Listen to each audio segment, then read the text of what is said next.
seems to be bound by similar rules. It can't be too artistic or experimental, and it needs to keep things nice and sensible. In fact, if it was legitimately genuine or heartfelt, it would kind of be embarrassing to listen to in the company of your colleagues, because authentic, heartfelt expression doesn't sit well in an environment where emotional displays are frowned upon. So instead, internal workplace music tends to be an empty husk, only dealing with the most conventional and surface-level clichés while actively avoiding edginess or unpredictability. It resembles the environment it was created in. For example, let's take the music I wrote for the introduction to this video, which I based on something I'm sure you've all been subjected to 1,000 times, the inspirational video. Let's begin with the harmony, where I've used one of the most unoriginal progressions in existence. This is your absolute go-to if you want to sound deep, in the shallowest possible way. And pay attention to the fact that this progression never changes once. This is the essential rule when writing corporate music: avoid development at all costs. Now, since our harmony is standing still, we need to give the illusion of development by using another classic trick, which is adding a new instrument every 2 bars. First you hear a bass drum, then the bass, then a repetitive melody which never threatens to destabilize the key,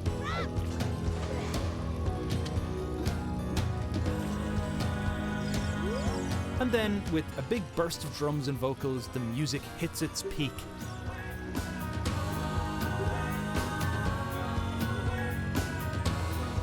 And because I wanted it to sound extra inspirational, I threw in some meaningless vocal ticks too, to make it sound sort of spiritual or something. The vocal tick I decided on was the phrase "boba way." So that's our peak, achieved through loudness rather than any attempt at musical development. Nothing happened. No story was told.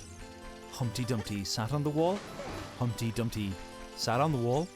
He's just gonna sit on the wall. He's still there. Still there. This is the continuing story of how Humpty sat on the wall. He's sitting on the wall. Humpty Dumpty sat on the wall. I go to bed. He's on the wall. The next day I have my breakfast and I look up and he's still there on the wall. He's still there. He's still there, still watching. Hey, Tantacruel, enjoy your day at the office. Okay, thanks, Humpty. See you later. You will see me later. I bet you'll never guess what I'll be doing. Alright, are you gonna be sitting on that wall? The next type of corporate music I want to talk about is in such high demand it has to be produced in industrial quantities. I call it nothing music. Nothing music comes into play when a business doesn't want to communicate any type of emotion. They just need something that sounds like music in their videos because the alternative is silence. And you come across this in more uncontroversial industries like accounting or tech support. Again, I'm going to create my own pastiche of this style, which primarily takes its inspiration from the kings of nothing music and fellow Irish compatriots, U2. And specifically, we're going to be drawing from the granddaddy of genericism, The Edge. Hallowed be his name, with that incredibly lame guitar delay effect he's known for. A great technique for nothing music is to open with an ostinato phrase that repeats right until the end. This one noodles away uninterestingly in the key of D, until joined by some piano chords. First we have D, then we have G, followed by C, followed by a cowardly retreat back to D. And then for the coup de grace, this inane melody.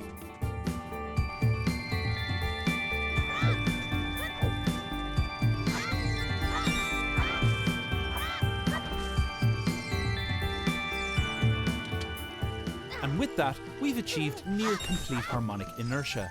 This exact process can be followed to write nothing music in no time. And to recap, let's look at a different example I put together in about 20 minutes. First you have the ostinato.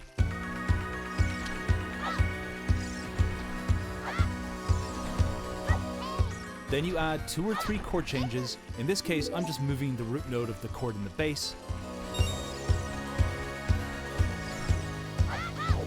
Then you add a pestilential melody, which keeps restating the same phrase with only minor differences.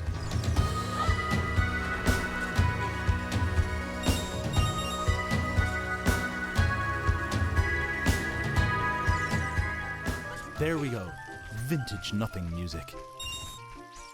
So, one of the unfortunate consequences of businesses creating music for internal advertising is that corporate hacks get so used to it, it's not long before it begins to affect how they communicate with their customers. And nowhere is this more evident than in the world of tech. We need tech that helps people understand each other. That understands my business. The purpose of this kind of music is to help sell the idea that the product being sold is the culmination of some kind of profound altruistic endeavour aimed at the betterment of humanity. The inspirational music written for this style of advert usually requires a decent orchestral sampler because you can believe you're going to be hearing a lot of string sections playing spiccato. Then you begin to build the collaboration that will help you go on that voyage. And when they're not going the "we're making the world a better place" route, then they instead go for the "isn't life just awesome" route. This is possibly the most irritating of all, and you can expect to hear one of two different sounds. The first is whistling. Hey, have you got a really trivial inconvenience? Well, hear it. We've designed a ludicrously expensive gadget to help. Until it breaks, or we design something even more expensive. Let's make the world a brighter place by wasting our disposable income. Aside from that, the most common and egregious "isn't life just awesome" instrument of them all is the ukulele. Now, since I don't have one of these to hand, I asked fellow YouTuber David Bruce to record himself strumming the lamest progression he could think of on his one. Here's what he gave me.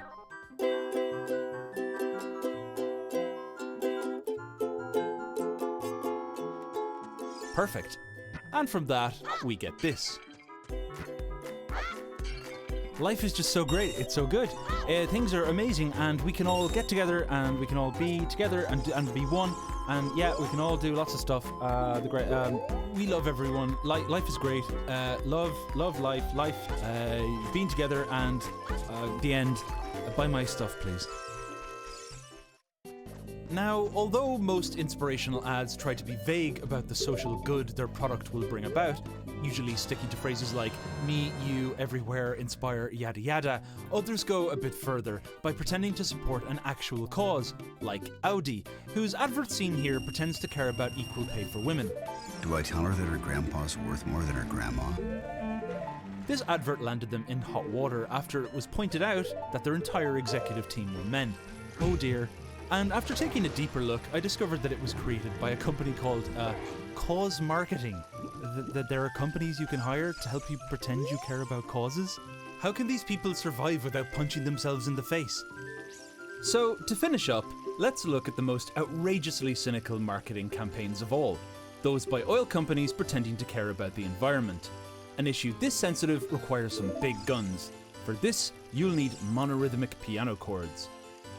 Every year, the destruction of the Amazon rainforest intensifies. This makes us sad.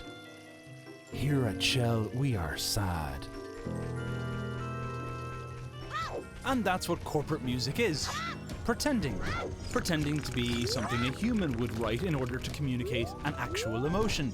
Pretending to be anything other than a creative stillbirth, the product of 1,000 unimaginative decisions. And no matter how hard it tries, it just can't help but reflect the banality and inauthenticity of the corporation that commissioned it. And that, I suppose, is the one emotional insight it's capable of providing.